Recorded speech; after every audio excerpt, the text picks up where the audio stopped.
It's dope.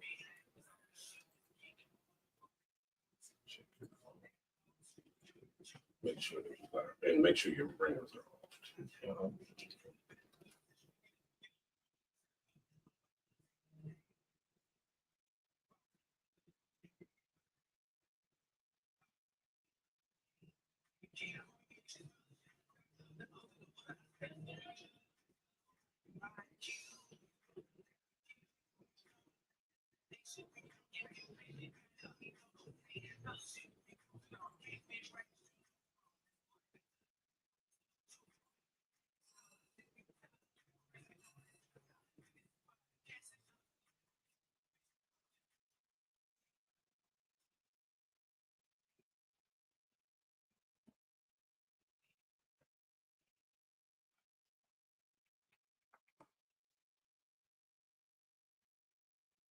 Welcome to the fellowship.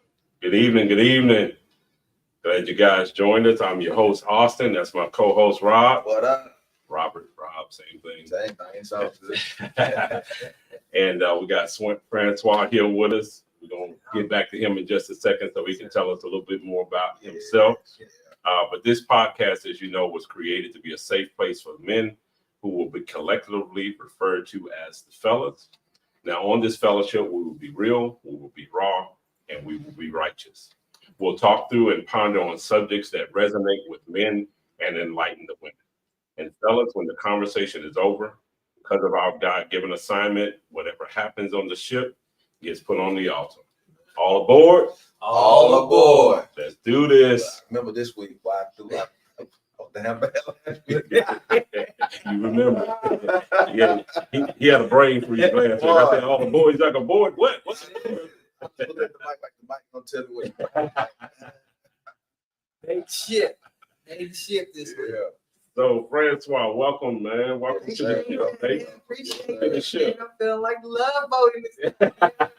Like I made the ship. Like Yes, you know, sir. people be standing on the side of it, running for the ship. The ship gone. You made the I ship. made it this Made time. it. I appreciate y'all having me. Yes, Thanks, sir. Thank you. So, of course, tonight's episode is from felon to favor. Yes, sir. So we're going to get into that. But first, we got a couple of popcorn questions that we're going to ask you. All right. Just kind of a little icebreaker, get to Okay. know the people a little bit. So All right. these are 1 to 3 word answers. And All I'll right. go into some dialogue. Dang, These man. questions, all right? Bring up preacher voice. wait. Shut me down. All right. All right. So grill master or grill disaster? I'll grill master all Okay. day. Okay. You said that too. All You said day. that too. That was Listen. confidence, didn't it? I got witnesses. Okay. Yeah. Good. All right. All drums or all flats? I'm all drums. What? Only because my wife always take all She the take out flats. the- You take all the flats. You all drums. I by default. By default. I prefer some flats. Okay. I like them both, but I get to beat all the drums. Yeah. And she don't get all the meat off the bone. Anyway. Okay, so now when it comes to weight, this is a perfect question for you: cardio or weights? I'm weights. Weights. Yeah, Yeah. I'm weights. See, I'm cardio, man. He be pushing them plates. I be You can't saying. tell. Yeah, You we know can what I'm saying? tell. I've been. We- I'm just saying. We can tell. We can I'm tell. just playing. All right. So when it comes to a vacation, beach vacation or Vegas, Oh, beach. I gotta be by the water. Yeah. got to be by the water. Yeah. Okay. Yeah. I got just give me by some water. I'm good. All right. And then 5 acres in the country or 17th floor high rise. And that 5 acres is a custom build. So This is which one we shifted doing? over time. Yeah. It depends. I'm a go 5 acres in the country. Used to be the high rise. Everybody saying, everybody saying Used to be. But you see, know, that's your what- single days. You Yeah, I was gonna say, that's what happens. You Talk about when you need married. some space. Oh, You'll you live. get Yeah. it. Yeah. Place, boy. Yeah. And that's actually, I was going to ask you that next. You married? How many kids? How long I'm married? married. I got 3 kids, bonus son from the previous marriage. Okay. Three kids. Beautiful. Yes, sir. Awesome, man. Awesome. Any pop up questions, Rob, that you got? That I left out? That was good. We covered it. That was Yeah, good. All right. And last question: quad cab truck or sports car? In Atlanta, Yeah. I'm gonna go with the trucks. I got one sitting outside, and I've had the sports car to get me in and out of traffic. Yeah, I think it really is. The older you get, you don't want this fast. I don't need it. I don't like it's too much attention. Yeah, man. But it was getting me in and out this Atlanta streets. But nah, the truck does me. Okay. I want them both. I want and I have was saying, the well, truck it'd be nice. and I the say both. sports I'm looking car. forward to the car now. So Yeah, Real. yeah. It would be nice to have both. That way, when I take the missus out, we gonna pull up in the Lambo. Yeah, there you go. Yeah. Just give me the minivan. Give me the Minivan. No, minivan. You know it's Thanks. over when you get a minivan. You know that, right? But these minivans be high tech, man. I like Yeah. it, man. I ain't gonna lie. I ain't gonna lie. It's the anti-chick magnet. I think I'm playing. You be safe when you drive a Listen, minivan. listen. Drive right on by. Look at it. Don't need them problems anyway. Back. I'm Listen, good. boy. Listen. All right, so we're gonna turn the corner now. I appreciate you sharing that with us. We just do that just to chop it up a little bit, let the fellas, It's the fellowship. you know, yeah. We open up more like that. So Yes, sir. we got a pretty heavy topic, you know. Like I said, we real, we raw around here. So today gonna be both real and raw. All right. All And, right. so just so you guys know, again, it's called Felon the Favor. Mhm. Francois, literally, and you can see by his shirt, that's actually his thing. He'll tell you more about it. Yeah. But this is literal. This is real. What you're about to hear is not a test. It's an actual his story, not someone else's story. Yeah. So he's going to share as much as he wants to share concerning that. I don't want to give anything away, but everything that we do on the fellowship is to help the fellas with decisions, to talk people, or hopefully our conversations will talk you out of something that maybe would be detrimental for you to do. Anything you're pondering that's not so, good for you or good for those around you. We pray that this conversation and conversations that we have on the ship will be a safe place for you, like I said, but also a place where you settle in and you're like, you know what, I can make it. I can go another further. And then, of course, you can reach out to us here on the fellowship as well, and we'll help you through it. That's right. So, That's good, Francois, you got a story. man. So tell us your story. Take us man. to the beginning. And It's feel like I'm Club Shay. She ain't got nothing on this. Man, listen, man. So I always preface my story with growing up in the '80s, and in Denver, Colorado, which is where I'm from, small community called Montbello, was where my mom shifted us from from Oklahoma to Colorado in the '80s. I'm an '82 baby, and we shifted when I was about 5. Okay. Right, which sort of uprooted me from the family support, and my mom did what she had to do to get us out of what for her was toxic situations, and a lot of parents and a lot of moms. So she shifted us from there to Colorado, and Colorado at that time, and particularly my neighborhood, was in the process of transition as well. Okay.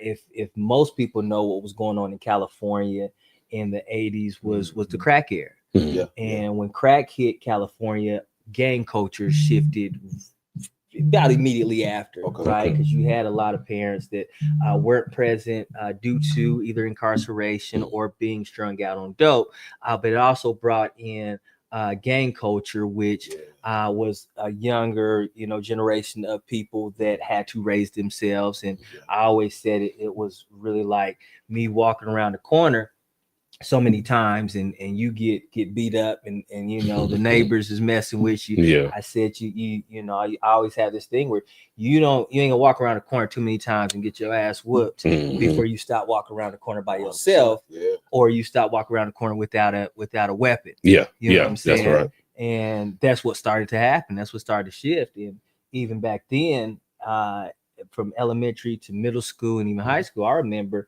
you couldn't wear I don't care how old you was, you couldn't wear the wrong color. And we had, you had Colors, the movie that came out, I remember that. and the Bloods and the Crips. You had a whole album. One was red, one was blue, and then the music culture even shifted. Then you had movies like Boys in the Hood, and you have movies like South Central. You have movies like, again, Colors and so on and so forth. And the music that we was listening to, so what we were watching, it all was played a part in that. And I remember growing up, and I got jumped by a grown man on a basketball court. He was from 60s Crip, and this is what shifted my mindset. I was in about 5th or 6th grade. Now, mind you, I had grew up fighting all the time anyway, just because that's what was going on in my neighborhood, and you had to know how to fight. And was on the basketball court. His name was Kool-Aid, and I was up next to get on the court, and he didn't want to let us on the court. So me, my little self, talking stuff, making everybody laugh, little funny dude, classical clown, comedian. Oh man, And he getting embarrassed. Now he had to be about 20 something years old. Wow. I'm literally 6th, 7th grade. He tells me, "Hey, wait till I get off this court." I'm thinking he playing whatever, and I'm not knowing. As soon as he come off the court, he start running up on me. I back up, put my hands up. He starts bombing on me like I'm a grown man. Picks me up, threw me on the ground, starts hitting me, and my homeboys, ain't none of them helped me, ain't none of them jumped in either. They just watching all Because they this 6th happen. graders. Yeah, they 6th grade, 7th graders. Wow. Maybe like when, ain't nobody jumping in. Yeah. All of them just saying that's wrong, and he's sorry for that, right? But this is where my mind started to shift to more of a savage mentality. From then on, I start bombing first on everybody that I start fighting. I developed a reputation for fighting, and they start calling me Menace Loke. That was my first nickname. Menace Loke. Oh wow, Loke. Oh, so Loke. If you was Okay. Crippin', you was a Loke. If you was Bloods or you was Dog. Now I've never gotten put on a gang. I never got put on the hood, is what they'll say. You never got put on the hood. However, gang culture it'll pull you in regardless. And what happens in gang culture is, and even back then, you have older cousins, older siblings that whatever they claim, even if they didn't get put on the gang, if they come in with a red and or blue on, you immediately, because that's again that same bully mentality, bully culture. You walk around the corner, they start talking stuff to you, or you get into it at school. I'm going to get my big brother. He from so and so crib. He from 60s crib. And how you identified yourself was from the street that you grew up on, or from whatever hood or set that they came from. So California was literally shifting people in and out from Cali to Colorado, and shifting dope in and out from Cali to Colorado. So all of our apartments and projects and so on and so forth were bombarded with dope. When I got to Colorado, my mother we stayed in the front of the community, Montbello, which was the apartment community, which is where a lot of the dope got pushed through. So I'm growing up seeing a lot of that. And my mom having to work, I'm having to put myself on the bus. I had grew up with 3 sisters and just me. I'm putting myself on the bus in kindergarten. So from then, and even with my mom's work schedule and what she had to do, we've never had to stay with nobody else. We never had a lack of food. We never had, but we did have that Section 8. We did have that welfare, but my mom did what she had to do to ensure that we always had them school clothes when we needed them, and had everything we needed. She taught my sisters how to cook, so on and so forth. But with that came a lot more freedom for me. So I was running the streets at all times of the night. We was walking from one side of the hood to the other. We was catching the bus. She taught me how to catch the bus early. So we catching all types of buses to get to the other side of Denver and so on and so forth. And I'm staying at my homie's house and so on and so forth. Long story short, by the time I got to high school, I kicked it with who I considered a close brother, and my clique, because clique culture came in, in middle school, and then by the time you got to, you was full gang affiliated or in a gang, just by association. But my homeboys kicked it with the Gear Gang Crips at that time. Most hated, probably the most hated then, and may still be the most hated now. We kicked it with them so much that we start claiming Gear Gang Crip, and we was just real tight with them. But they had so many enemies from East Denver to what they call Park Hill, which was a blood neighborhood, and they probably had a couple sets of allies. But as a result, it brought on more enemies to me. So by the time I got to high school, my homeboys was kicked out of high school, but some of the gangsters that was still there that they was tripping with was still tripping with me. So but now you were never initiated. I never got put on. Now I had homeboys that didn't get put on till put on the hood, and literally got jumped on. Like that was really still a thing. I jumped on when they was grown, because they had developed so many enemies and they were so deeply affiliated with them. It was like, why not? I might as well. We getting shot at, we shooting at people, so on and so forth.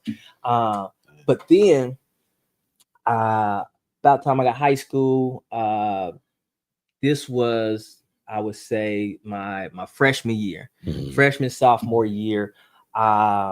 I was heavily into it. I almost got kicked out of school for fighting. And then I had a girlfriend about the summer between sophomore year to junior year. Up until then, and throughout my entire high school, elementary, middle school, high school career, I had been suspended from school every year or expelled every year. There wasn't a year that I wasn't in school suspension, suspended from school, detention. They knew me. The principals knew me, the counselors knew me, the police knew me, and all the people that I associated with. Police officers coming up to me in high school.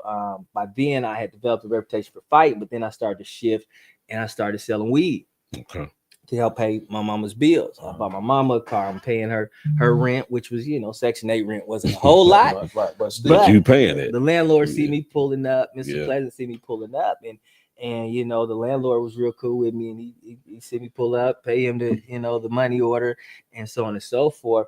And I was heavily into hustling, and then I had my one foot into just really gang affiliated again.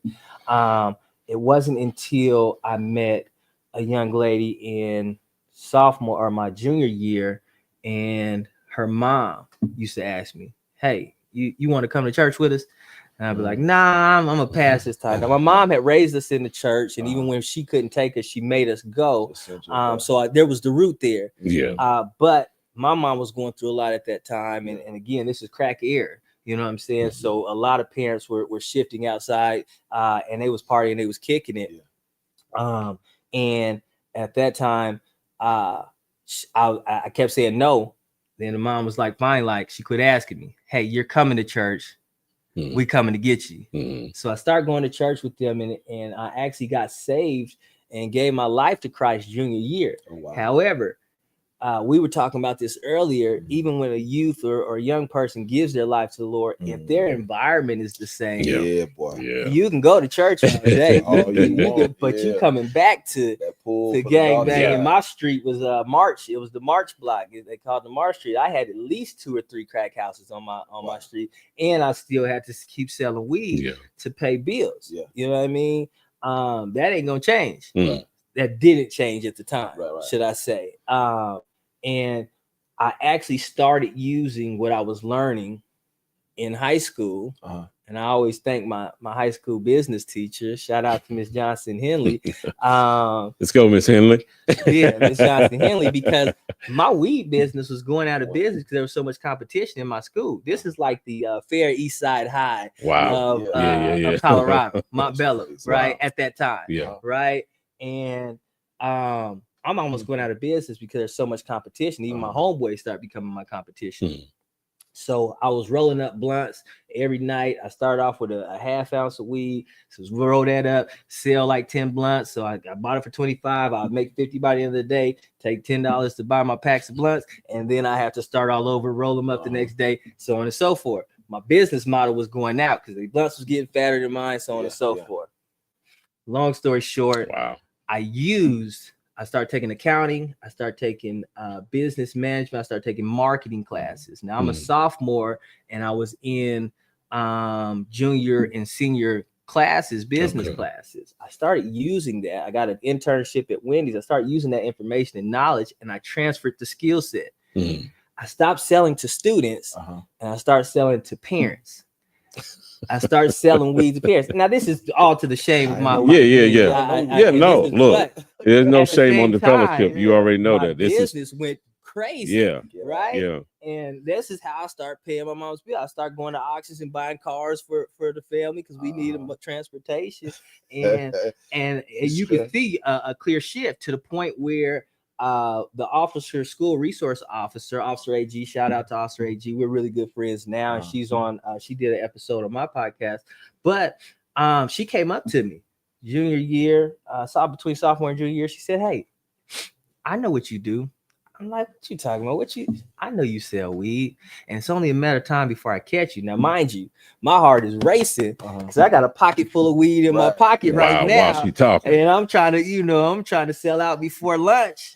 And she's telling me it's only a matter of time before I get you. She's checking my car on the side of the street because I couldn't park in the parking lot because I didn't have no license plates and I didn't have she ended up getting my car impounded, so on and so forth. listen, me and her this tight to this day. Wow. But at the same time, this is everything I was going through. Yeah. And there had to be a shift. I had a crash out moment. My girlfriend broke up with me. I did get caught smoking weed at school. They kicked me off the basketball team. I got jumped by the older dudes because my Gear Gang Crips was tripping with the Horton Boy Crips, and I was walking down the street with my girlfriend. They ran up on me. So all this stuff started to happen, and my mom is going through it at the house, and so on and so forth. And I just had a moment in the lunchroom where I literally just had a mental breakdown. Wow. And just fell out, and I was about to fight somebody. I was throwing pennies across the thing, and he ran up on me and said, "Hey, you hit me in my eye, cuz." And I just got up and just hit him, and we just rode around, and they grabbed me, and I don't know what happened when the security grabbed me, but they picked me up, and I'm just like a crazy man, just fighting and wailing and screaming and hollering and crying. And I had to have a panic attack. It was something that happened, but that's right before it shifted. Long story short, I make it through. I get saved junior, senior year, and even my business shifted, but I started to sense a change. I started going to church. Pause 1 second. Yeah. All right. So, what do you feel? Because you gave us your story so far. Yeah, we're getting. But where was in that part of your story? Yeah. What do you feel was maybe missing or deficient to where that's what you turned to? Let's talk about that for a minute. It was when it was. I always tell even the youth, either you received the love that you needed, but you got the love you needed, but you didn't receive it, or you just didn't get the love that you needed. Right? My mom, she was raised 70s, 80s, 60s, 70s, 80s. She was a survivor first. She wasn't the most affectionate person. Now, my mom loved me. I think up until I got to a certain age, you know what I mean? But she wasn't affectionate in that sense. She made sure we had everything we needed, though. She was a provider. For sure. And then my dad was absent. And even by the time, father was in Texas, and he has about, we always joke, we still counting the amount of kids that he has. Sounds familiar, right? Yeah. From 2 weeks ago. It's a cycle, right? Yeah. And I called him a Christmas daddy. We hear from him on Christmas. Sometimes we'll get sent out there. Sometimes we wouldn't. We get the false promises. Hey, I got some stuff on layaway. I got some. So I did grow up with that, and that's partly why I was fighting teachers, and most of all of them was male teachers. Wow. Yeah. I had a complex, especially when it came to male authority. Understood. And I was fighting them. The gym teacher, I got into it with him. Rode around with the pass room teacher, Mr. Shannon, on the ground. And that's what got me expelled from middle school. And then when I got to high school, I just didn't have any type of male role modelship. And the ones that I did have was gangsters. It wasn't until, honestly, I have to give credit to my sister's baby's father. I call him Ray. And then when my nickname shifted from Menislope to Dirty Swag, because his name was Dirty Ray, and I was almost like his little G. Now, he was never put in a gang, but he got along with all the gangsters. Really? And he was he was the hustler and the ladies man, right? But he was the one that sort of pulled me from the gang culture and took me under his wing. Anytime I needed him, he was like, anytime he seen me going down that path, he's like, "Hey man, you just want to come play some basketball? Hey, just come to the crib. I'm gonna come get you." Now, he knew I was going to hustle regardless, because he knew what situation I was in. So he's like, "Here, man, here's this triple beam. Let me show you how to work it. Here's a digital skill. Let me show you how to work it." But also, dude, if you're gonna be out here hustling, man, you need to keep a job, because if they get you, you need to have some money. You need to have a source of income. So I got a job at Wendy's, and he was just sort of schooling me, like, if you're going to do it. And there's no retirement plan to this game. So he's playing basketball at college, and he's, hustling on the side and helping take care of my niece and taking care of me at the same time. All my hand-me-downs came from Ray. So that was the good big homie. Now, it wasn't good in the sense that he had to teach me how to do it, but he knew somebody. He already seen where I was headed. And he knew gang culture was they was ready to put me on. They had already assigned me an OG. they had already assigned me somebody that I was just alike, and that's usually how it went. Yeah. If you like him and you fight like him, or you, that's who's gonna be your big G. That's how everybody got they names, and OG, little G, big G, baby G, so on and so forth, higher ranking, right? But he pulled me out. Same time, I had the girlfriend who started taking me to church. I make it through high school by the grace of God, and I graduate. I actually got on the honor roll junior, senior year, AB honor roll after I got saved. And I was still hustling, but still trying to go for student council head. Boy, I thought I was gonna be Nino Brown of the high school at one point, right? But I make it through, and I end up getting to college. University of Northern Colorado in Greeley. Okay. I make it to college, but while I'm in college, I'm bringing gang culture and trauma and drama with me. I remember my mom couldn't take me to school and drop me off. I had paid my my girlfriend, my ex-girlfriend now, her brother to take me up there. And I remember crying on the way there. Wow. Because my mom couldn't take me. Wow. I get there, and I'm fighting at school. I'm fighting in dorm rooms. Wow. I'm hustling and still hustling. They put me on a freshman challenge program. I couldn't get financial aid for the first semester. I had to pay my own first semester. I called my dad. My dad says, I'll pay it. And after my first semester, I call him January 1st, January 2nd, 3rd, 4th. I get to the 6th. I get to the 15th when we're supposed to go back to school, and I don't hear nothing from my dad. I get a call from my Aunt Jackie. Or I may have gotten a hold of her. She said, your dad's in prison, or he's in jail fighting a robbery case. Oh, wow. I'm like, okay, I'm going back home. I go back to the hood. I go back to home, and I get a job, and I start over again. Wow. And I work my way from the bus to getting me a little bucket, get me and my mom a little bucket, and me and her actually worked the same job through a staffing agency. Okay. Get hired on at the staffing agency. I start selling weed again. I'm back in the community. I'm starting kicking with the homies again. And now I'm back up to where, even bigger to where I was before. I went from selling, the nickel, dime bags, 20 bags, and now I'm selling half pounds to pounds and so on and so forth. And I'm back out there. Wow. To the point where I'm, we having shootouts with people and so on and so forth. I got 2 bullet dents on the side of my Eddie Bauer Ford Explorer, and I'm rolling around like it's a badge. Yeah, like it's a badge of honor. And everybody know that's the weed man. Everybody know that's Fresh Why. You know what I'm saying? And my homeboys again was really gang affiliated. One of my closest homeboys, he had went to the club one night. And this is at a moment where I'm feeling a tug and a pull to leave. Let me reverse. I knew I had to get up out of it. I started making plans to leave Colorado, Denver, and move to Texas. I had a girlfriend at the time, and she was going to college in Texas, Tyler, Texas. And I was going to move to Plano, Texas, just to be closer to her, start my own clothing line. I always wanted to be a business owner. I knew that. I knew I wanted to be in real estate. I knew that since I was going to drop off checks to my landlord. Wow. Since I was younger, that's when I had the vision for real estate. And I always told myself I'm going to own a bunch of houses, and I'm going to be a landlord. And I also want to own a club, be a club promoter. I want to own a restaurant, so on and so forth. But I started making these plans, and I started meeting with people like, okay, let's get this clothing line off the ground. It was going to be Swaware. My other line was going to be Butter after my cousin that got shot and killed. And then my other line was going to be like perfume after my sister Kamasi. So I had a whole business plan. And I'm coming from the club one night by myself. And it's almost like Paul gets knocked off the horse. Saul gets knocked off the horse.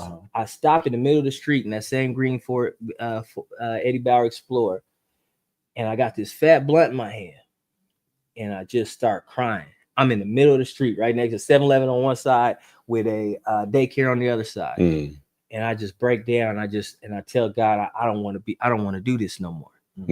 I don't want this life no more. I got money. I'm chilling. I'm giving my mama. I'm giving my sister's money. I'm good financially, but I'm dying on the inside. No peace. I'm empty. I ain't got no peace. I know ain't no retirement plan to this. Yeah, I dropped out of real estate school I was supposed to be going to because the money was so good. The weed money was so good. I had money in the bank. I had money in my safe. I had 2 bank accounts. And I'm just like, how old were you at that time? this was about 20, 21 years old. Okay. Wow. This was about 20, 21 years old. Mm. And I just break down and start crying. And no later than about a couple weeks later, it's like Christmas time. It was Christmas Eve. My girlfriend had just come back from school, and I was at her house, her grandma's house, and my homeboy called me. He said, I'm going out. He said, I'm going to kick it. He like, come on, cuz you pull up on me. I got, female bottles. And I'm like, tight. Now I'm good, bro. I'm chilling. I'm chilling with my girl tonight. And he like, all right. So then the next day I get the call. Cuz and then he was tripping, and then he was from the east side, and they jumped on me, man. And I'm like, all right, who was it? You know who it was? Yeah, I know who them niggas was, man. I didn't do nothing. He just stole on me, and we rolling around. Then I talked to the barbers and a couple other cats I knew. They like, yeah, we confirmed this what happened. So we like, all right, when we see him, it's on. Couple weeks later, I didn't make up in my mind. I'm good, bro. I'm about to dip out of here. I got my plans together. Yeah. And then another homie from Gear Gang called me. Twin called me. Hey, cuz we going out again. And they going to that same club that the homeboy went to. And I'm like, nah. Everything in me like, nah. I'm good. He like, man, I'm gonna come through, cut my hair real quick, and then let me borrow a shirt or something. I think he came through, borrow a shirt. He's like, cuz you should just come with us. He convinced me into going out. Uh-oh. We on our way there, and I get this gut-wrenching feeling in my stomach. I stop at the gas station, something going on. We get to whoever's house it is we was going to, and she had a limousine. It was her birthday. It was a birthday party. She had a limousine that night. And it's an older lady, and she had some younger kids, maybe teens and preteens. And the older homies, these are older homies. So the big homie talking to her, Twin and his brother Jada, and we go out. We get to the club, we have a fabulous time, popping bottles, you know what I mean? And then, I'm sort of sober minded, so I'm calling a limousine driver. I said, give me a number. I tell them to pull around. I said, they sort of lit. I said, hey, pull around now. We about to come out. And everybody comes out. It's probably about 10 of us, 10, maybe 12 of us. And then there was her kids in the car. They stayed in the limousine while we was in the club. And everybody comes out. Everybody's getting a limousine. And then here come Type. There go the nigga that got me last week. They come out, we facing them, they facing us. I'm like, it's about to go down. Wow. The other homie, Johnny Cool, Chad, shout out to Johnny Cool. He about to get married this month. He's like, no, get in a limousine, let's go. You know me. That's why Tyke coming to me. He know I'm with it. He know I'm with every bit of it. You know what I'm saying? Just point them out. And I come around the limousine because they got a little crowd of people with them. I know this dude is a little big. He probably about 260, 270. Got some size, I'm a little taller. So I come around the limousine, and Johnny Cool is following me around the limousine. And he's like, no, chill out, man. Don't. And I ain't hearing nothing he's saying. And I come around the limousine, and I hit the dude. And I sucker punch him from the side. He hits the ground, and it sort of like scatters. And then everybody from our party gets into the limousine, and it's just wild. Everybody like, nigga, I should have. And I had a little homie in there that I grew up with, and he was with us. I don't know how he got with us that night, but he like, nigga, we should have just did this. And I remember stopping, and I told him, I said, nah. I said, no. To this day, I have a mark on I had a ring on that night, and I had a mark on it. And I'm looking at this mark on my thing, and my fingers bleed. And I told him, nah, man. I shouldn't have did that. I said I shouldn't even be here. Yeah. I'm so mad at myself. Yeah. And then as I'm going through this, we hear 2 clashes on the side of the limousine. And then we see this gold Cadillac speed off. We drop the first person off, and the limousine driver comes and says, hey, who's paying for these bullet dents in the side of the car? They done shot y'all up. They done shot at the limousine. We thought it was a bottle clashing up against the limousine. And it's 2 bullet dents. What's even more crazy is the one bullet went through, and the woman's son was in the back seat. And they said the bullet lodged into his Walkman or his CD player. That's crazy. That night, we get back. We survived that night. The next week, all that week, news spread quick. Yeah. They know who they know. Yeah. They know you. They know you the one that bombed on, and then East Side niggas just coming to look for y'all. I say, hey, we like, all right, we ready for it, whatever. Me and Titan and all the homies like, oh, we know, okay, they know who he is, we know who they is, and we just waiting to see him again or whatnot. And I'm like, man, something in my stomach still just like, man, something's not right. Yeah. So the very next week, it's a Friday. I'm getting off of work. I'm on my way to the barbershop. I told my little cousin, hey man, I'll take you to this basketball game to make up for it. I sort of put hands on him. I beat him up because he had wore some of my clothes and he stole them. I dropped him off and I'll go back to my closet and I'm like, bro, where's my Burberry boots? And so anyway, long story short, I'm feeling sort of guilty that I got it. So I'm like, I'm on the way to the barbershop. I'm gonna come get you and I'll take you to the basketball game, or we're supposed to go somewhere after that. He's like, hey, Swat, just come get me now. Please take me to the barbershop. I need a little taper. And I'm like, all right. As soon as I get out the car lane, I feel that gut-wrenching feeling in my stomach again. Something's not right. So I get out the lane to get on the highway and I go straight to pick him up. The whole time I'm irritated the whole night. And I'm sort of taking it out on my little cousin. Go ahead. I'm gonna pause you one more time. You probably know where I'm going. So y'all hearing this story, man, and it's not just to share a story. He's probably said 4 times about a gut-wrenching feeling, man, that he kept bypassing. Yeah. And the fellas, we all know what that feels like. Yep. And so if you're getting anything, if you've had it, if you've been ignoring it, if you've been bypassing stuff, don't continue to ignore that. We gotta put a pin. It's not just a feeling. This is the Holy Spirit. This is God. This is everything telling me, hey, go a different way. Slow go down, a different way. Hold up. Don't go. I wasn't supposed to go to the club that night. That same feeling came to me that night. When I was on the way to the barbershop and I get out the lane and go pick up my little cousin. And I'm literally supposed to meet my homeboy Tight up there. I think he left. We get to the barbershop and I'm still having this feeling. I had hair at that time, believe it or not. I did have hair. The baldy you got it going on. Even our even our audio engineer got baldy. So the ball is in. I'm just trying to tell you, go ahead. Back then, right? I got a haircut, and as I'm getting my haircut, my little cousin hops in the chair across from me, and I'm like, why you hop in that chair? And I'm going off on him like, bro. And my barber's like, chill out, man. And he hops in this chair of one dude they call Rara, right? And I know he the barber that push hairlines back. I know he the barber that, you know what I'm saying? At that time, he's that guy. But something just didn't set right with me. But I'm like, all the other barbers in here, you sit in that chair. And I finally get my haircut done.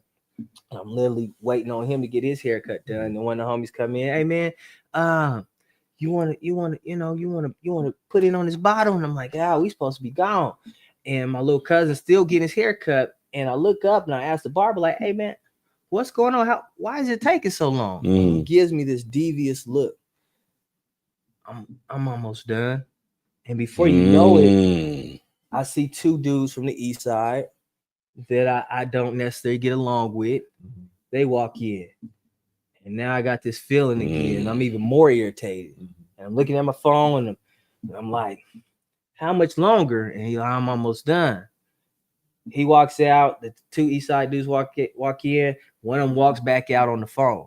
He keep coming in and out of the barbershop. He know I don't really fool with him like that. Yeah. And now I'm looking. The homie come back with the bottle of Hennessy. I put the bottle. He pours me a cup. I put the cup down. I take a sip. And next thing you know it, I hear one of the barbers say, hey, y'all need some help with something? Y'all need a cut or something? And 2 other dudes walk through the barbershop doors. And as soon as he says that, I look up, and before you know it, I'm getting bum rushed by 2 dudes. Wow. And then I got the other 2 dudes behind me, and this whole commotion in the barbershop. Now, mind you, Friday night, everybody getting ready for the weekend. You got Colorado, Buffalo, CU football players in the barbershop. You got a little girl getting her hair done in the front. You got cats in the back shooting dice. You got it's just music pumping. Everything is popping, and it's going down. And then all this happens, and I get knocked out of the barber chair. I fall to the ground. At this time, I wore glasses, and my glasses fly off. And next thing you know, as they're standing over the top of me and all this commotion is going on, a gun drops in front of me. And I remember seeing the gun. I picked the gun up And as soon as I pick the gun up, everybody scatters. One of the dudes that comes into the barbershop grabs a little girl, the little girl that was sitting in the front getting her hair done, and uses her as a shield. Wow. On the way out of the barbershop. So as I look up, he has the little girl. He runs out of the barbershop with the little girl like this. That's crazy. The other guy, the one that I originally got into the fight with, the one that my homeboy got into the fight with, he grabs one of the barbers and uses him as a shield. The same barber that asked him if they needed a cut, he's in the front of the barbershop. Uses him as a shield, and then he runs out of the barbershop. Me, with all this commotion going on, it's like almost everything is silent and it's happening so fast. Yeah. And I run out of the barbershop. I run to the door. He runs out. I run beeline around this way. There's a column right here. I ran out of the barbershop as well. As soon as I open the door and open it, one shot. My cousin pushes me from the behind, and I stumble over the bush. He like, Swat, let's go. We got to go. And I stumble over the bush, and I can't see. He grabs me and tells me, give me the keys. And I give him the keys, and he's like, run over there. My cousin's 16, 17 years old. He's sort of thinking for me. I run, and as I'm running, I look in my hand. I still got this gun in my hand. I stuff it in my pocket as I walk past the grocery store because it's a shopping center. And he pulls up in my truck and throws the door open. I jump in the truck. He speeds around, and he can't drive. And I'm like, dude, pull over, pull around to the back. I can't see, so I'm trying to get my glasses so I can drive. I literally stop everything, and I go around to the back of the barbershop, the shopping center, where I think I'm at the back of the barbershop, and I'm calling. I'm like, hey, do you see my glasses? I can't see. And my little cousin, he's trying to talk to me, and I'm frantic. These niggas, cuz, I just knew, and I knew this was going. I knew who they was, and I'm crashing out, like they would say right now, right? And he's trying to tell me something. He's like, Swat, and he finally gets through, and he said he's dead. And everything stopped. And I dropped to my knees. And I started praying. Oh, wow. I don't know how long I was down there. I just know he runs off, come back, run off, come back. He's shaking me, literally like, Swat, we got to go. Wow. And we hear sirens, and then we hear the helicopter. And he like, Swat, we got to go. And I finally get up, and I get in the car. I just remember pleading with God. I don't remember what I was saying. I just remember pleading with God when he said he's dead. And we speed off, and he's still driving, but he's halfway on the curb. Wow. And I'm trying to keep him off the curb from the passenger seat. And I'm getting phone calls. What happened, cuz? What happened? What happened at the barbershop? And I'm like, what you mean? What happened? What you mean? Hey man, Mike, he just told me this and this happened. It was one of the people that we was at we was there with the week before, the homeboy twin. And I'm like, I can't talk right now. I gotta come through, just come through. So I go to the house, wash my hands with bleach. I don't know what I'm thinking. I change clothes. I'm just, I'm not thinking. I'm moving so fast. And I go to his crib. I throw my clothes in the trash. Go downstairs in the basement. Him and his little cousin Lenny down there. Now he said, I don't remember this. He said I came downstairs with a Bible in my hand. He said you was more concerned about God than you was the police. I remember him saying this to me, and I was talking to him. I was recording the conversation. He said, he said on everything, you came downstairs with the Bible in your hand. You was more concerned about offending God than you was the police. So he's like, when I get down there, he's like, hey, go to the old girl's house. I'm gonna meet you out there because it's hot right now. And I'm like, all right, man. And she stayed about 45 minutes way up the road. And I leave his house. Now, no lie, I remember hearing that small voice. Go to the church. And I'm like, what church? And as I'm pulling out of Montbello, I'm at the traffic light, and I look right here, and it's a church called Now Faith. Wow. It's got to be about 9:30, maybe close to 10 o'clock. At night, this at night. This time. At this point. Maybe a little earlier. And I pull into the driveway. I pull into the parking lot. It's a shopping center. And I walk out, I get out, I walk in. They're having a service for youth. Wow. I walk in, I remember them greeting me. I sit in the back of the church. They got all these young men, teens, at the front. They praying over him. Pastor Emerson was his name. May he rest in peace. I found out he passed away. Pastor Emerson was his name. I sit in the back. He gets done talking to him. He says, everybody come up here. I'm going to pray over y'all. And he gives out these little vials of anointing oil. I got a vial of anointing oil in my car till this day. It's right there in my truck. He gives out vials of anointing oil. Vial? The same one. Okay. I take a vial. He says, young man, you all right? Everything in me wants to scream out. Yeah. No. Yeah. I need help. Yeah. My phone is blowing up. It's ringing. And he gives me a word. I don't remember the specific word because everything is going through my head, but he gives me a prophetic word. Now, mind you, it's all these other young teens and young boys up there.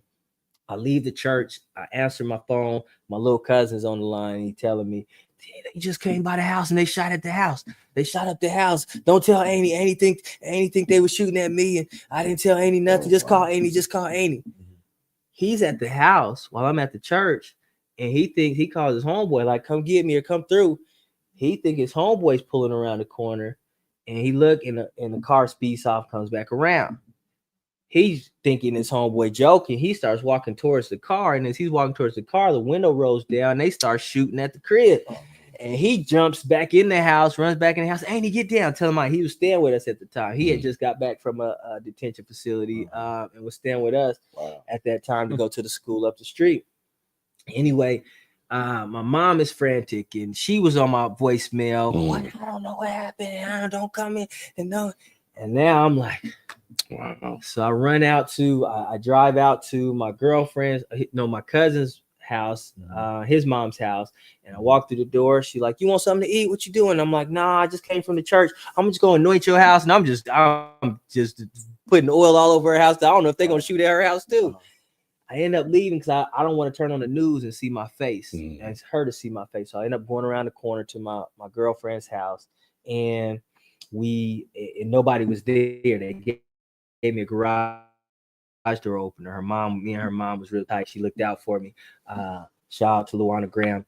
She gave me a garage door opener. I walk in, I turn the TV on, they have the news on. And sure enough, they talking about the barbershop incident. And they described me as having my tan sweatsuit on with glasses. And I don't know if they said I was armed and dangerous or not. And they said my name was Dirty. Nobody said my name. They said my name was Dirty. So I end up leaving. And I go to my sister's house that night. My sister, she stay in Aurora. I get to her house. She's on her way out to the club. No lie. I pull into the house. I go to the house. She's in the bathroom getting dressed. She's smoking a blunt. And I'm like, telling her everything that happened. She's like, what? Are you serious? I'm like, yeah. She's like, all right, I'll be back. She still go to the club. Wow. She got peace though. I don't know if this is an act of faith or if this is just, I'm still at the house and I'm just, I wake up in the middle of the night and I'm just crying because I don't know what happened. I turn on the news and I think that's when I found out that he had died. And I go to work the next day and I'm packing boxes because I just had a part-time job too to sort of cover up my weed money as well. And I get a call from my brother Ray, the one that took me. I call him my brother, my OG. And he say, hey, what happened at the barbershop? And I'm telling him, he like, what is you doing? You got to get out of town. So he comes, I meet him at his house. Literally, he takes me all the way to Oklahoma. Drops me off at Oklahoma. He on his way back. I get to where I'm about to go to Texas now. My cousin Jermaine's about to take me to Texas. And then Ray calls me back and he says, hey, nah. He said, you got to turn yourself in. He said, you keep running. It's not looking good. He said, I'm on my way back from Kansas. He said, I'm going to meet you in Kansas. I get in the car with my sister and she takes me to Kansas line and I get in the car with Ray and we on our way back to Denver and we going through a blizzard, a snowstorm, and I'm just praying. And we start making calls for lawyers. I get a hold of my cousin, my mom's nephew, Wayne Baden, and he puts me in touch with Lisa Wayne, who was a very well-known lawyer. She handled Kobe Bryant's case. Oh, wow. I get a hold of her. I talk to her. She tells me, hey, I just tried a case in Greeley, Colorado, which is where I went to college at. She said, and it was about $500,000. Now my little weed money wasn't hitting no half a million, right. We're nowhere close to that. Uh-huh. So I took all the money I had out of the bank and just, I said, whatever you can do for this. She literally took the money. She set it up for me to turn myself in. But she also called down there and got me a public defender, one of the best public defenders, Daniel King.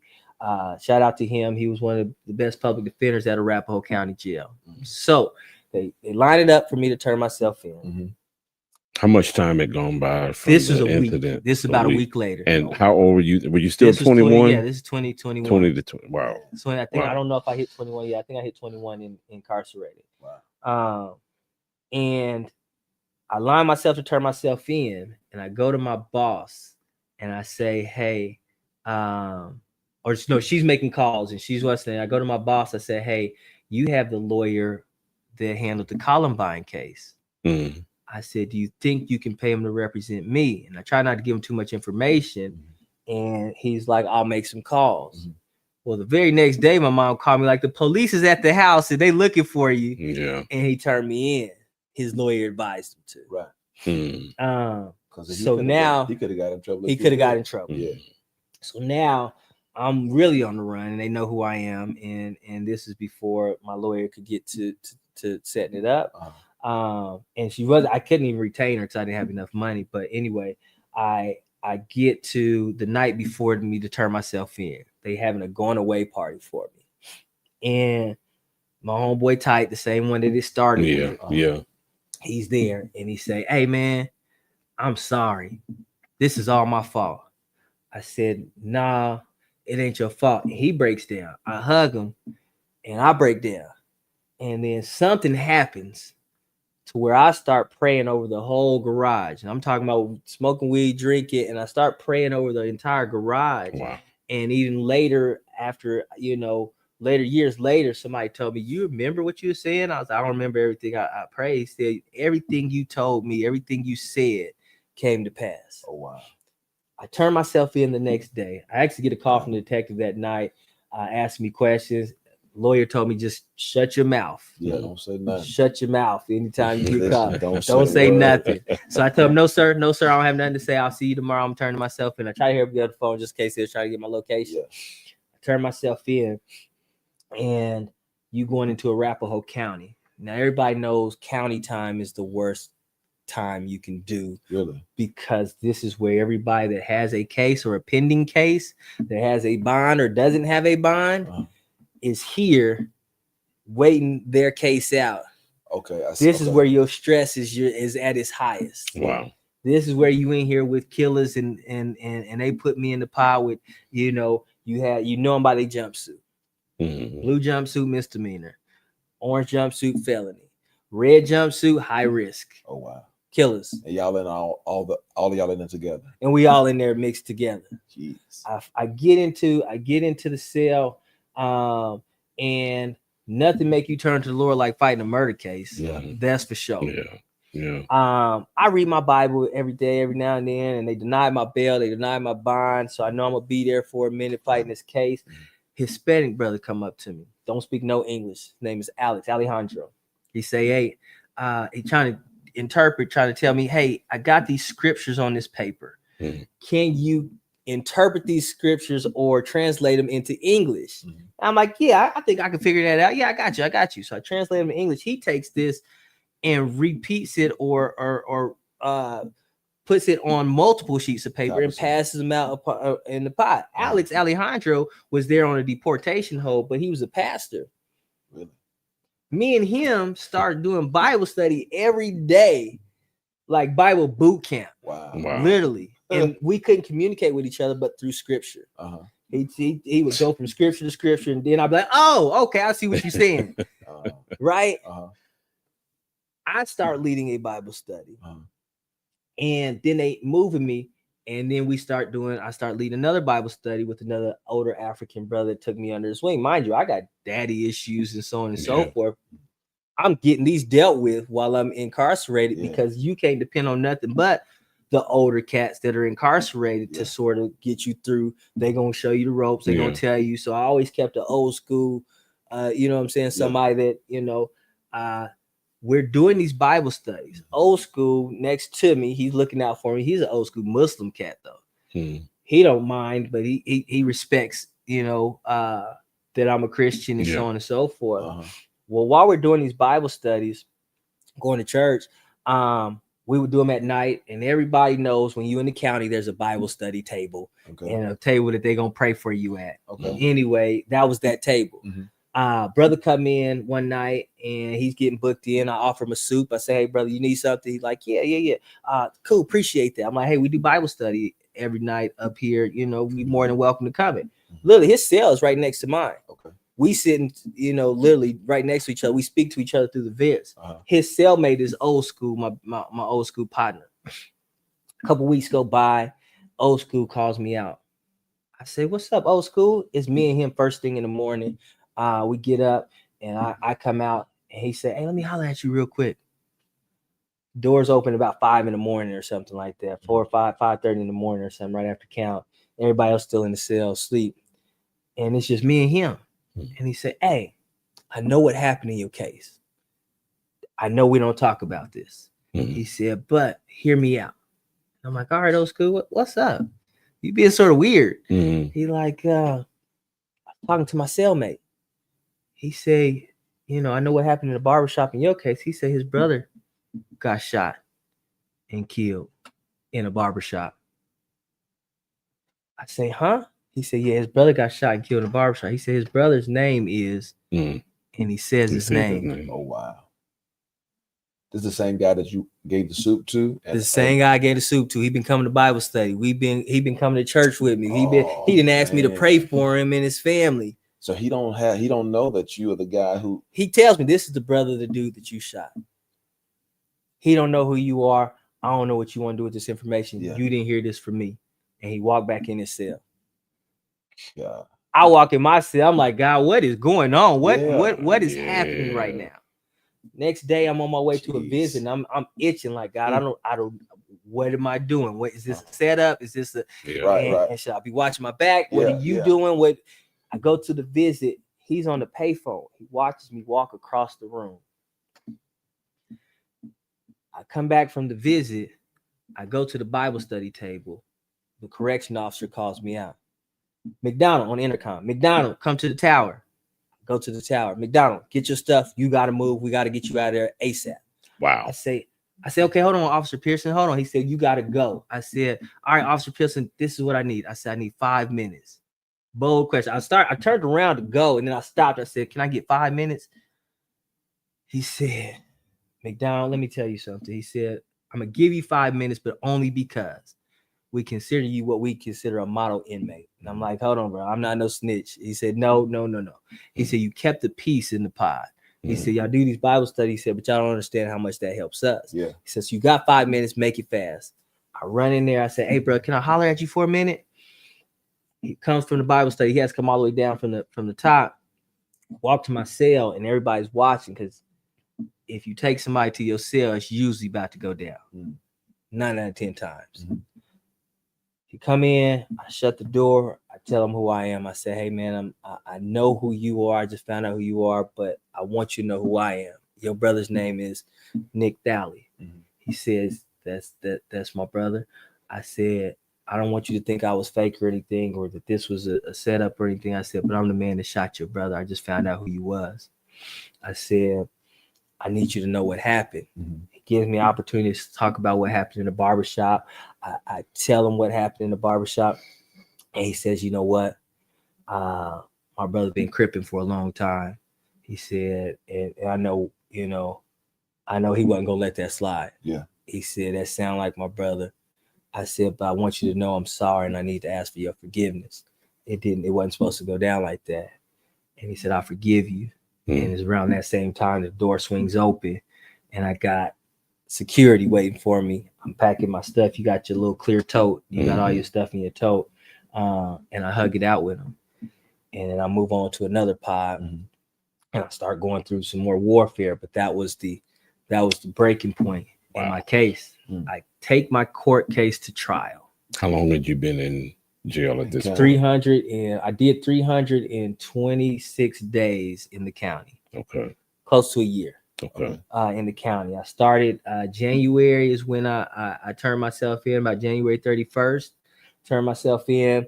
I fought the case all the way to December where I got sentenced, and then December 26th. I take it to trial.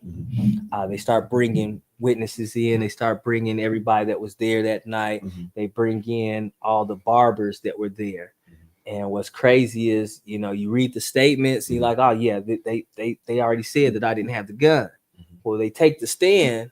A number of the barbers take the stand. And they like, switch up. We don't know who had the gun. Some of them say I had the gun. Wow. And then I brought the gun in through my bag. The one barber that was cutting my younger cousin's hair, come to find out, he's cousins with the guys. Which is and why then, he was slow poking around on your cousin's head, bro. The one that was walking in at a barbershop, we get his phone records. We find out, my lawyers find out that he was making calls to he's making calls to them in between them getting up there and coming and running in the barbershop. Yeah. Right before my trial, the one that picked up the little girl and used her as a shield, he catches a murder case and shoots two women in the head. All this is happening. The whole time I'm praying with my lawyers. Like, so we get to the trial and he has to take the stand, but he pleads the fifth, of course, because he's fighting a murder case.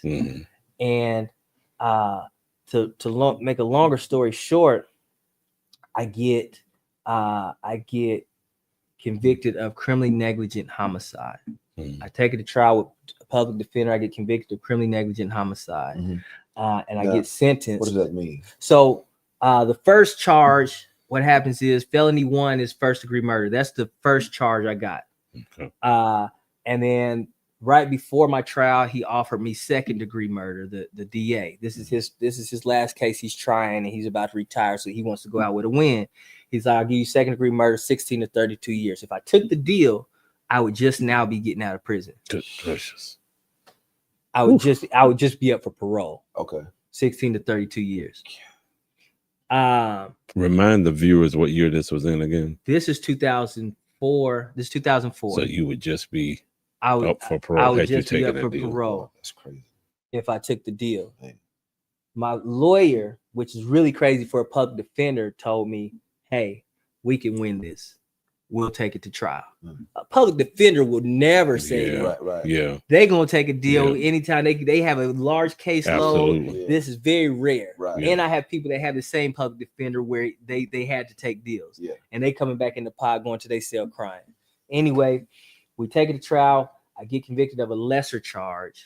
And it's all warfare. It's almost like the devil and God in the law of the book of the word.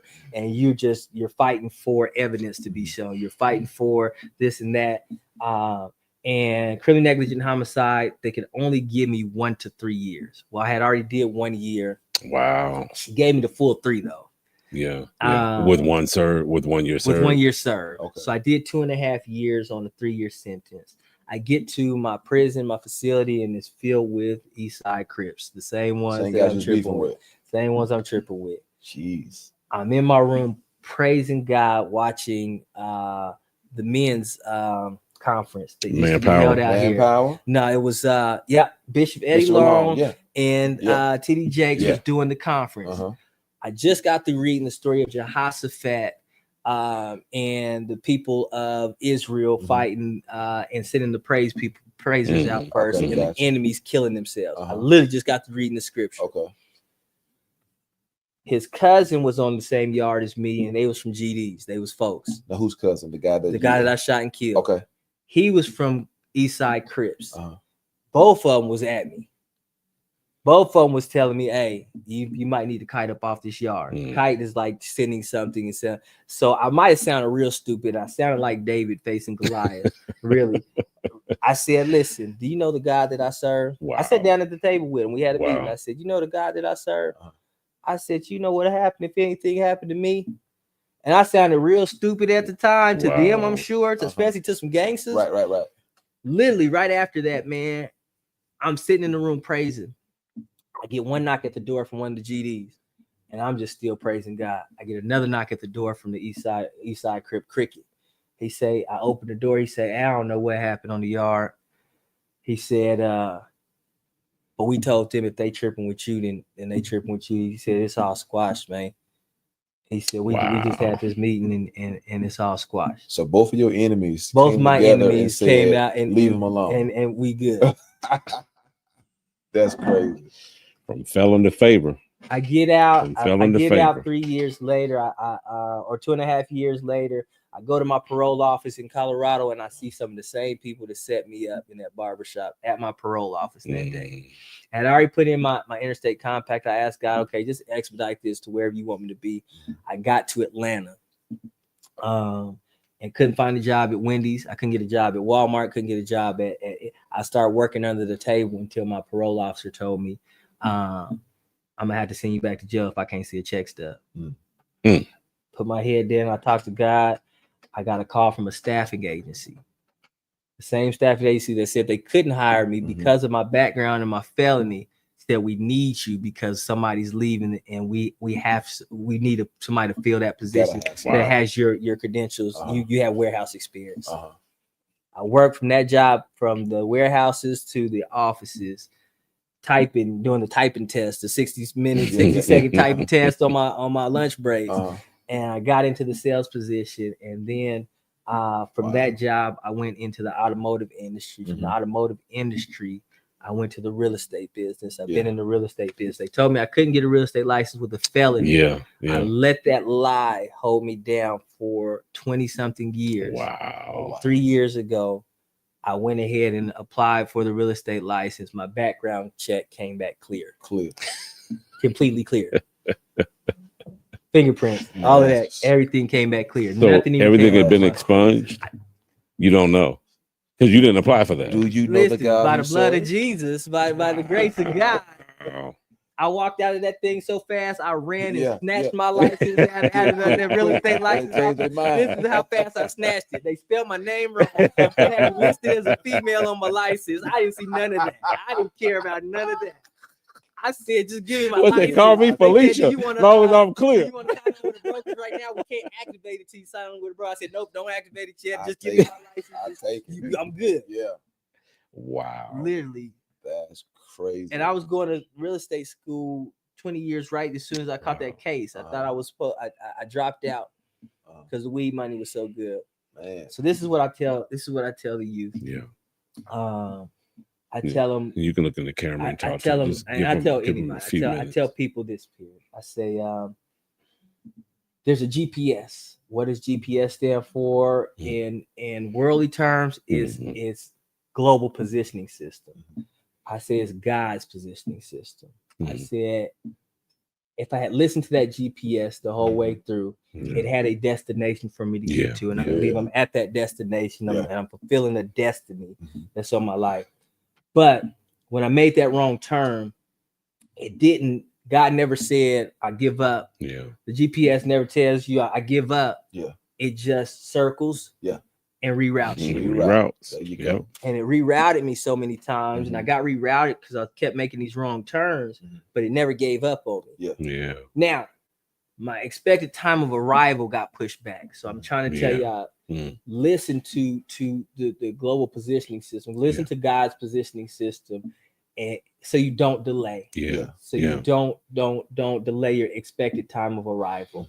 You'll get there, but just follow those directions. You're gonna see some red on that map. You may slow down a little bit. You may see a little yellow on that route, but stay the course.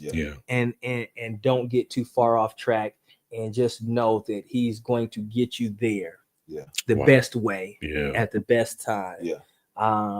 And that's my advice to the audience. So I almost feel like this one needs a part 2, but what we're gonna do, because I know there's so much in there, and maybe we'll have another episode where we can unpack some things. But tell the people a little bit about your favor, Felon to Favor, so and what program.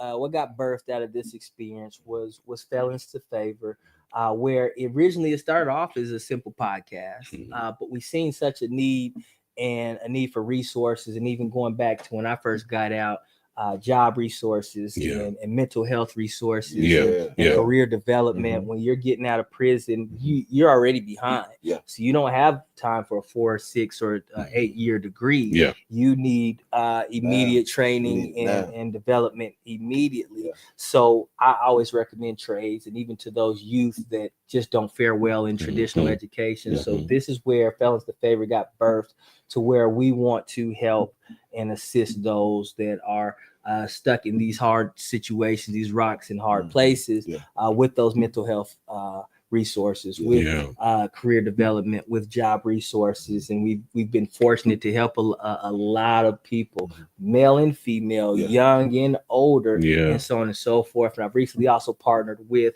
another nonprofit, which is Boys to Fathers. Okay. And where we're also helping young men become fathers, right? Nice. With some of the experience that we've had to go through. So it's a complete partnership. And then we've shifted into, I've been at Atlanta Smart Academy with you. Sir. Yes, sir. I've been at a number of churches and schools mentoring.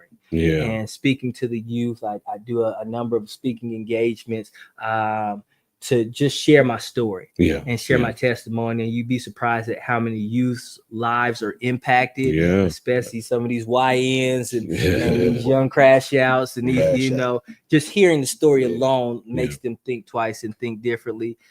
So I've been fortunate to be able to have an audience with them to where they would even listen to me, especially with what I've been through and the relatability of, where I've been compared to where they're at. So that's where Felons to Favor has had an impact in the community. And how can people get in touch with your Felons to Favor? organization? We're again podcast as well, Facebook, YouTube, Instagram. We're there. So feel free to reach out. I've got a number of inbox messages from mothers, from wives, from men just in need of help. So by all means, we are open to helping. That's beautiful. Robert, you got any I'm closing full, questions that you? I didn't know I didn't know that this was your story, man. I knew that you had spent time in prison. That's why I didn't fool with you, because I don't hang with gangsters.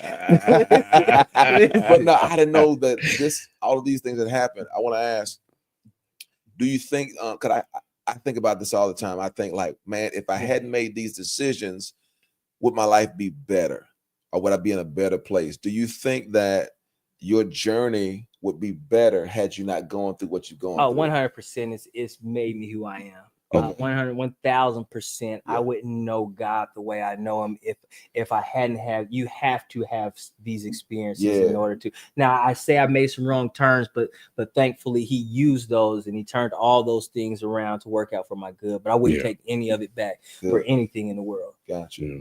Yeah. One thing, you know how, like, in the Bible, Paul talks about how he felt like the least of apostles. Do you ever feel like your testimony is maybe not valid, or do you feel ashamed of the things that you've done? I always say I feel the same way. He's chosen the dumb things of the world to confound the wise. I've been able to go with my career without a degree, where I've been able to be where I'm at in the real estate business without with limited experience and without certain things aligning in my favor.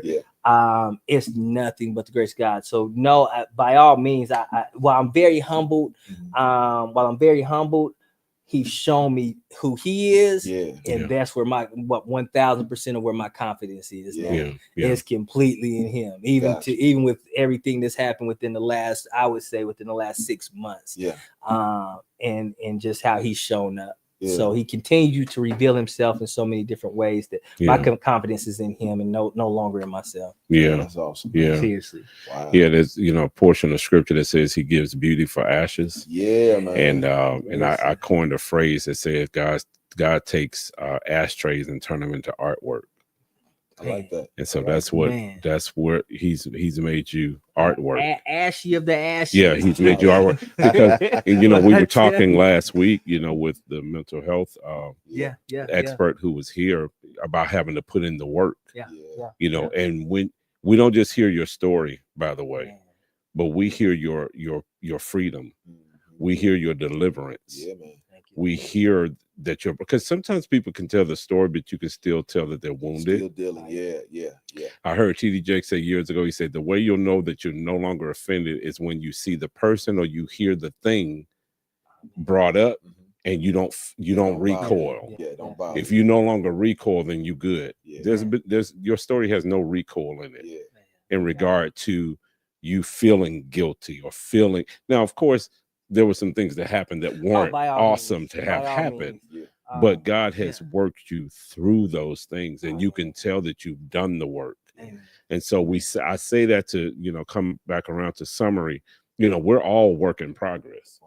I mean, we're all work in progress. And we talked a couple of weeks ago, it's not about perfection, it's about pursuit. And so you've been in pursuit of things. And most importantly, God was in pursuit of you, as He is in pursuit of us all. All of us. He's chasing us. And so He's chasing us while we chasing things. There's still some areas where I'm like, okay, you want me to do what? Hey, okay, you said it. I believe it. Let's go. But even that speaks, because with what God has brought you out of, you would think logically you would never question Him. Right. Like the audacity to question Him, but that is our humanity. That's our well, forget nature. It's we're human, human nature. But because it's like you know what I mean? It's like that's where faith is built. Because it's like, well, I know you came through the last time, and actually you came all the way through. And I have to keep reminding myself. But you got to keep reminding. He said to pick up, and I was on my way here, and I'm listening. I'm like, I'm picking up these stones, and I'm like, as I walk through, dry land, in the midst of all this turmoil going on inside of me, how could I forget? But even sometimes I'm like, then bills get heavy. You like, you the same guy, right? You the same, you still there? You know, and I'm checking myself. Oh, where to seeing that? What happened?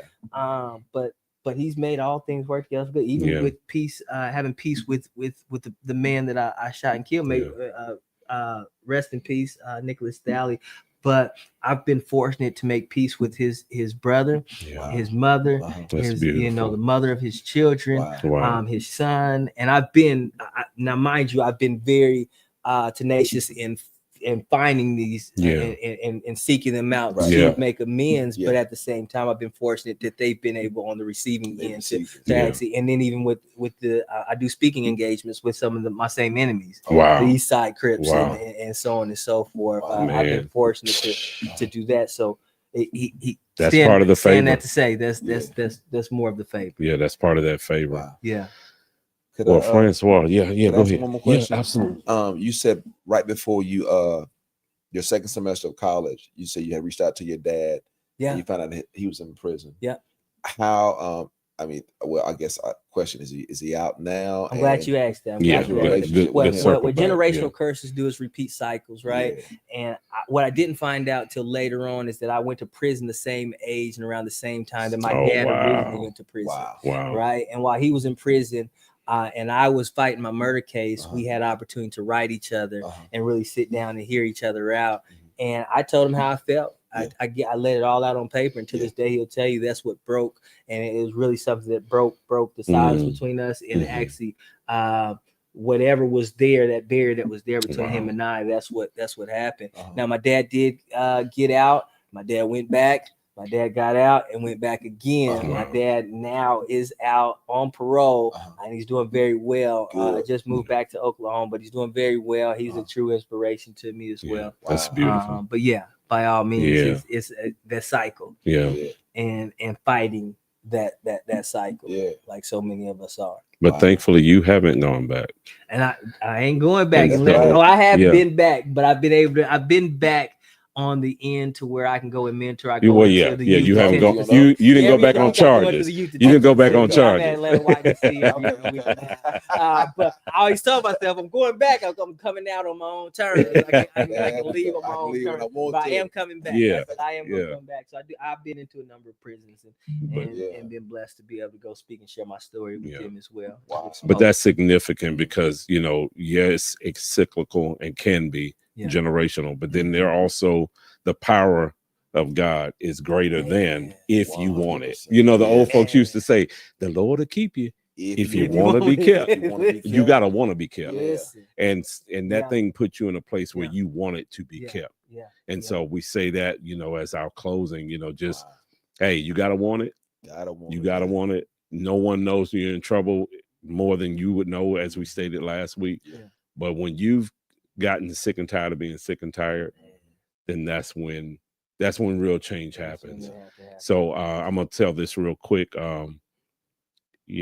Years ago when I was still trying to find myself, and it messed up, my first marriage, and messed up the kids, and messed up a lot of stuff. I remember I was talking to my daughter, who was grown at that time. And I called her one day. I was all happy. I was headed to go do what I was headed to go do, right? And she was talking to me. She's like, Dad, I had a dream last night. She said it was like a vision, actually. She was in the church at that, but now I took my daughter to church, and now I'm out here in the streets. Yeah. And she was like, I had a dream. And she said, you was on this roller coaster, and you was just going like this roller coaster was just going. You was only just having the time of your life. Now, which was an oxymoron, because I hate roller coasters. Wow. And she knows that. But in this dream, I was on this roller coaster having the time of my life, just all this stuff. So, and she said, and at some point, the roller coaster just started coasting, and it just stopped. And it wasn't at the docking station where, you get off. It just stopped in the middle of the ride. She said, but it didn't come to an abrupt stop. It just started slowing down, and you were the only one on it. And she said it troubled her so to where she had to go and get an interpretation. So she asked some people that she, knew well in the church. They went, they prayed about it. They came back, and they was like, God told us that that dream meant that God was going to let your dad go as much as he want, do as much as he want to do, until he runs out of himself. Wow. He said, and when he runs out of himself, I'll be there, just like he was there for you. Wow. But I had to run out of myself first. And so that's the litmus test, if you will, because sometimes we run into stuff, but we haven't run out of ourselves, which is what makes us go back to stuff that we shouldn't be going to. But when you run out of yourself, you emptied out. And when you get empty, that's when he can really fill you with the stuff. When it comes to a point where That's good. So we just encourage you. Sometimes, maybe you're at the end of it, maybe you're not, but felons to favor, divorce to favor, fill in the blank, there's a part alcoholism to favor. You know what I'm saying?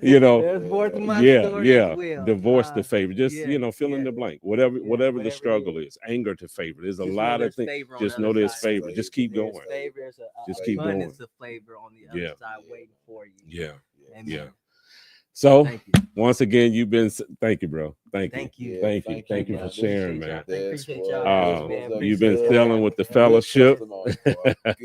We hope you've been encouraged. Yeah, we hope you've been encouraged. We hope that this episode has helped to talk you out of some stuff, talk you off the ledge. That's what we're all about here at the fellowship. No shame, no judgment, just here to help. We're just here to help. So fellas, just continue to tune in. Find us on YouTube, find us on Facebook, find us on Instagram, like, share, subscribe to our channels, and get, hit the notification bell so you'll know when we're coming on. And we look forward to next week. We're going to talk about silent frustrations next week. So we just keep, I'm sorry, not next week. Thank you for correcting me. Next week, we're going to take off because it's the 4th. So next week, no podcast. We're going to take a break. 2 weeks from now, we're gonna talk about silent frustrations. Just real quick. July 5th is the anniversary date of my release when I got out. We couldn't go without saying that. Thanks for letting us know that. July 5th. Yes. Freedom. Yeah. We're gonna have an extra bone. Have an extra bone for Francois on July 5th. Save a bone from the 4th to the 5th. Even save a can if you drink. Just save a box. Save something. Save something.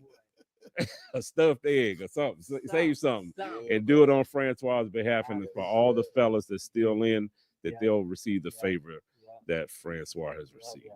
We appreciate y'all. Peace until 2 weeks from now. getting put up on that altar. That altar. Sure. Hey, if it happens on the ship, it's getting put up on that altar. That altar. When I think about it, a whole lot of us would have been a lot better off if we would have been in a better position to get in the beginning, a little better, we can set it off. Don't nobody want to take the lead. It still seems everybody want to be the boss. With a better coach, you can get a better practice plan. Your team will never take a loss. Gotta see a king to be a king. What we need in this fellowship. Gotta fill up the altar to order our steps so we can deliver this fellowship. You can get the key to who you supposed to be. Better than who you know to be. Destination, relate and be patient. Gotta keep